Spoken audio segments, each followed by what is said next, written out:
Fred in Palm Beach Garden, Florida. Hey, Fred, thanks for listening to Sirius XM. What's up? Yes. Hi, Tom. Are you able to hear me okay? I hear you just fine, Fred. Okay, great. Yes, the question I was going to pose to you is, what do you think is a good way for us to get the type of commentary out in the open sphere, if you will, that you just made about ISIL and bin Laden and what their objectives are? It just seems to me that you laid out a brilliant case for that, as you always do. And it seems like it's just not being heard by the masses of the voters. And I'm sort of like you. I get emails from the Democratic National Committee, from the Clinton campaign, and it's all just fluff. It seems like I don't understand why they aren't using the kind of commentary that you just laid out to educate the public. Well, yeah, it's two separate issues there, Fred. But yeah, I would love to get an email from the Clinton campaign that says, if you want to see free college tuition for everybody, every family in America earning under $125,000 a year, make a contribution right now to my campaign. I would contribute to that. If I got an email from the Hillary Clinton campaign saying, if you would like to see us start to unwind many of these trade deals and renegotiate them or undo them altogether and come up with a trade policy that's going to work to the benefit of American manufacturing, I would, contribute to that. So, like I said, I would like to see some real issues-based pitches, and I'm assuming that they're coming.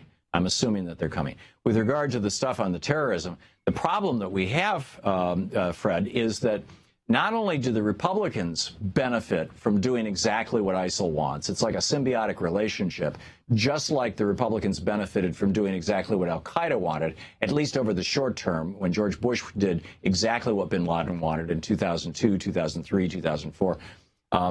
Not only do the Republicans benefit from that politically by being able to grandstand and terrorize Americans and use our fear as a political tool, but the media benefits from it too, because they get to. CNN now has a logo for terror in Paris. It's like it becomes wall-to-wall coverage, and if the media was to come out and say, by covering it this way, we're actually doing what ISIL wants, so please don't pay attention to us. Or by covering it, by putting these Republicans on and having saying these things, this is exactly what ISIL wants. They would have to stop the way that they're reporting these things, which means that their revenue would go down. And as a result of the Telecommunications Act of 1996 and Reagan blowing up the Fairness Doctrine, we no longer have, at least in the news landscape, we no longer have media that is committed to a public discourse of value in a democracy, or that even has a legal obligation to be committed to that for programming in the public interest, which is what the Fairness Doctrine used to say. Instead, we have a media that is looking at next quarter's profits and what it's going to do to the stock prices so that the executives can squeeze more compensation for themselves out of their dividends and out of their stock options. And if it bleeds, it leads. What's the most dramatic thing out there? And a thoughtful analysis like the one that was written by Murtaza Hussain in The Intercept, which I recommend to everybody. In fact, I'll retweet it during the break here.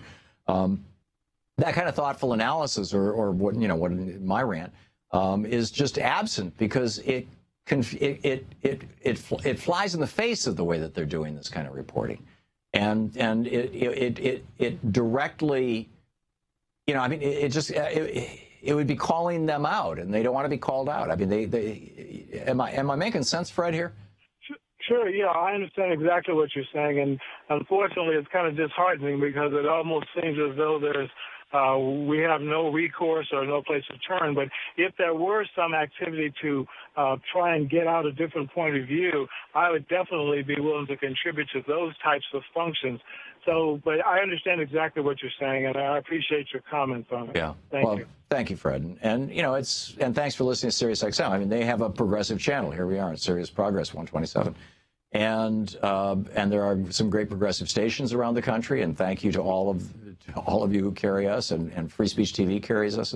So there are places where the message is getting out.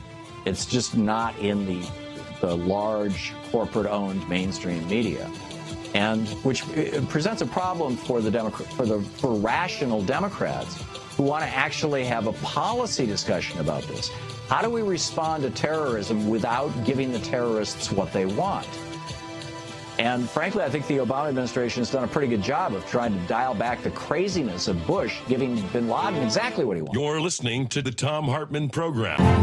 To watch more clips from our programs, hit the Watch More Videos button over here. And please be sure to hit the handy-dandy subscribe button so you'll always be up to date. Tag, you're it.